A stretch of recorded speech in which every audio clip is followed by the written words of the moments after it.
ملک کو بحران سے نکالنے میں اوورسیز پاکستانی اہم کردار ادا کریں گے۔ کرونا کے دوران نون لیگ نے سیاست کی کوشش کی، مقدمات کی وجہ سے معیشت پر توجہ دینے کا وقت نہیں ملا۔ اپوزیشن پہلے دن سے ہماری حکومت گرانے میں لگی تھی۔ حکومت کے اقدامات میں عام آدمی کے لیے کچھ نہیں ہے۔ حکومت کو پتہ ہی نہیں مہنگائی سے عوام پر کیا گزر رہی ہے۔ عمران خان نے معیشت پر ایک سیمینار سے خطاب میں کہا کہ اس وقت کی اپوزیشن نے NRO کے لیے بہت دباؤ ڈالا۔ فضل الرحمان ہر تھوڑے دن بعد دھرنا دینے بیٹھ جاتا تھا۔ دوست ممالک نے مشکل وقت میں ہماری بہت مدد کی۔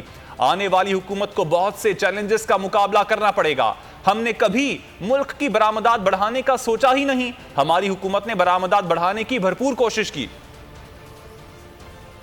شہباز شریف جو بھاگ گئے تھے نواز شریف کے ساتھ، آپ کو یاد ہوگا کہ انہوں نے گارنٹی کر کے عدالت میں ایفیڈیوٹ دے کے اور وہ باہر بھاگ گئے تھے، تو اس نے آنا ہی نہیں تھا واپس، کیونکہ اس کا FIA کا کیس تھا۔ جب کووڈ آیا تو ادھر بھی ایک اپرچونٹی نظر آئی کہ اگر عمران خان لاک ڈاؤن لگاتا ہے تو ویسے اکانومی بیٹھ جائے گی، لاک ڈاؤن نہیں نکالتا تو ہاسپٹل بھر جائیں گے۔ تو وہ ون ون سچویشن تھا۔ وہ بھاگا واپس آیا، منہ پہ وہ لگا کے کمپیوٹر کے سامنے بیٹھ گیا کہ میں اسپیشلسٹ ہوں، میں آ کے ٹھیک کروں گا ملک کو۔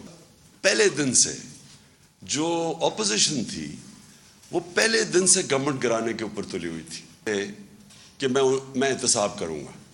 ان کے اوپر کرپشن کے کیسز تھے، وہ سارا کوشش یہ کر رہے تھے مجھے بلیک میل کرنے کی کہ میں کسی طرح ان کو NRO دے دوں۔ اور وہ پہلے دن سے نہ انہوں نے تقریر کرنے دی مجھے، پہلی دن اسمبلی میں نہ وہ تقریر کرنے دیتے تھے، شور مچا دیتے تھے۔ اور پھر ہر روز وہ کہ جی آج اکانومی گئی تو کل گئی، اور آج گورنمنٹ گئی اور پرسوں گئی۔ اور پھر وہ فضل الرحمان اپنا دھرنا لے آتا تھا۔ بلاول صاحب نے کام پہ ٹانگنے والا ٹور کر دیا گورنمنٹ گرانے کے لیے، کہ سارا وقت پولیٹیکل انسرٹنٹی کریٹ کی گئی بلیک میل کرنے کے لیے، پارلیمنٹ چلنے نہیں دی۔ اور پھر یہ ٹائم فریم دیا کہ یہ 3 مہینے میں اور 2 مہینے میں گئی۔ اور آپ انویسٹمنٹ ایک ملک میں جس کی وجہ سے ویلتھ کریشن ہوتی ہے وہ آ ہی نہیں سکتی جب تک کہ پولیٹیکل انسرٹنٹی ہو۔ اور وہ پولیٹیکل انسرٹنٹی کریٹ کی گئی ہمارے اگینسٹ کہ ہم نے کبھی بھی اپنے ملک میں سوچا ہی نہیں ویلتھ کریشن کا، ایکسپورٹس بڑھا کے۔ یہ ایسٹ ایشین ٹائیگرز ہمارے سامنے نکل گیا آگے۔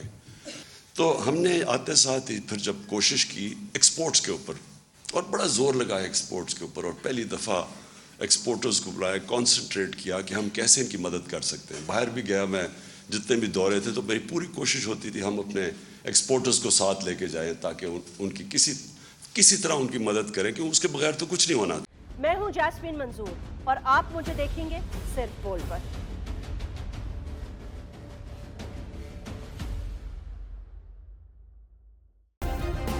سبسکرائب کریں اور بیل دبائیں تاکہ کوئی خبر رہ نہ جائے۔